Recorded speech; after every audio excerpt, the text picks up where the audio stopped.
बेटे की शादी सारे रिश्तेदारों के सामने धूमधाम से करवाती है मंगम्मा। वहाँ आए उसके सहेलियाँ मंगम्मा से ऐसे कहते हैं, तुम्हारी बहू कितनी सुंदर है। काली वसुधा को देख वो उसका मजाक उड़ाते हैं। हाँ हाँ, कितनी प्यारी लड़की है। वैसे भी मंगम्मा ना सुंदरता को थोड़ी देखती है, ऐसे कहते हैं। अरे हाँ मंगम्मा, तुम्हारी इतनी सुंदर बहू दहेज में कितना लाई है? हाँ, क्या दहेज, काय का दहेज? तुम्हें पता है ना, मैं पैसों को उतना मूल्य नहीं देती, क्योंकि मेरे पास बहुत पैसा है। इसीलिए पैसों को छोड़कर मैं अच्छी घर से अच्छी मन की बहू लाई हूँ। बाहर तो मंगम्मा यही कह रही थी, लेकिन अंदर वसुधा जो 100 एकड़ का भूमि अपने साथ दहेज में ला रही है, उसके बारे में सोचते हुए बहुत खुश होती है।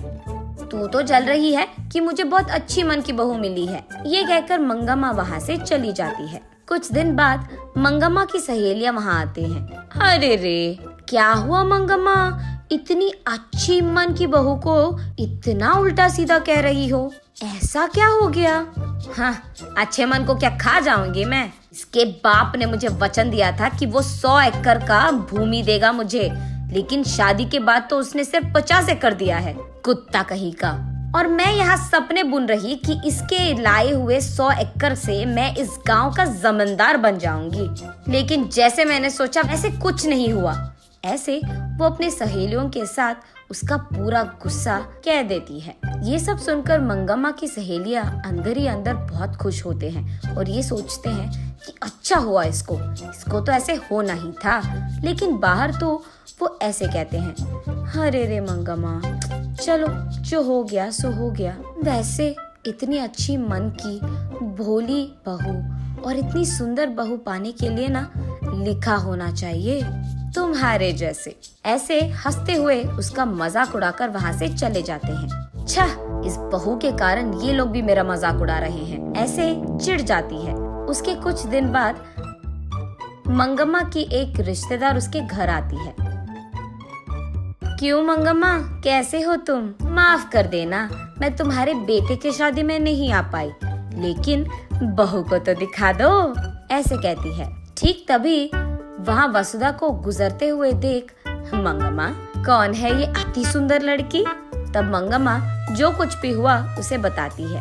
ये सुनकर वो रिश्तेदार ऐसे कहती है, ये सब छोड़ो, कम से कम पोता पोती नसीब हुए क्या? हाँ हाँ, वही रह गया था, ऐसे गुस्से में कहती है मंगम्मा। हाँ, तो फिर और क्या सोच रही है मंगम्मा, इस कचरे को यहीं से भगा दो, उसके बाद तेरे बेटे के लिए ना एक अच्छी सुंदर बड़े घर की बेटी मैं लाऊंगी, ऐसे कहती है। वहीं खड़ी ये सब सुनती है वसुधा। वो दुर्गा माँ के पास जाकर ऐसे रोने लगती है। देवी, मैंने क्या पाप कर दिया? इस रंग में जन्म पाकर बचपन में ही तूने मुझे धोखा दे दिया। शादी के बाद मुझे बच्चे भी नसीब नहीं हुए। अब लग रहा है कि मेरी शादी भी टूट जाएगा। इनके पैसों की प्यास में क्या मेरी जिंदगी व्यर्थ हो जाएगी? ऐसे रोती रहती है। अगले दिन मंगम्मा के घर के सामने एक मुनि आता है और भवती भिक्षाम देही ऐसे पूछते हैं। ये सुनकर वसुधा एक थाली में सारे व्यंजनों को लगाकर उस मुनि के पास जा ही रही थी कि मंगम्मा ये देख, हाँ, जो भी यहाँ आता है उसको ये सब देने के लिए तेरे बाप ने यहाँ 100 एकड़ का भूमि नहीं छोड़ा है। आई बड़ी, तुझे खिलाना ही बहुत ज्यादा हो गया और तू इसको खिला रही है, चल निकल यहाँ से, ऐसे गुस्सा करती है। हाथ में थाली वहीं पे छोड़कर, माफ कीजिए स्वामी, और उसके बाद कुछ और कहने ही वाली थी कि मुनि, मुझे सब पता है बेटी, तुम फिक्र मत करो, मनोवांछा फल सिद्धिरस्तु। ये आशीर्वाद देकर वो वहाँ से चले जाते हैं। अगले ही दिन जब वसुधा सुबह उठकर आईने में अपने आप को देखती है तो वो चौंक जाती है, क्योंकि वो सफेद और बहुत सुंदर बन जाती है। ये देख वो खुशी खुशी बाहर आती है। वहीं बैठे मंगम्मा और उसके सहेलियां वसुधा को देख चौंक जाते हैं। इतने में ही वसुधा बेहोश होकर नीचे गिर जाती है। आंखें खोलने पर उसका पति, उसके सास और एक डॉक्टर भी वही रहते हैं। कंग्रेट्स, तुम अब माँ बनने वाली हो। और उसके सास को, अरे आप दादी बनने वाले हैं। ऐसे वसुधा के जीवन में उस देवी के आशीर्वाद के कारण खुशियां ही खुशियां थी। नैतिक, जब मुश्किलों का सामना करना हो तो हिम्मत से काम लेना होगा, क्योंकि सिर्फ तब भगवान कोई ना कोई रूप में तुम्हारी मदद कर देगा।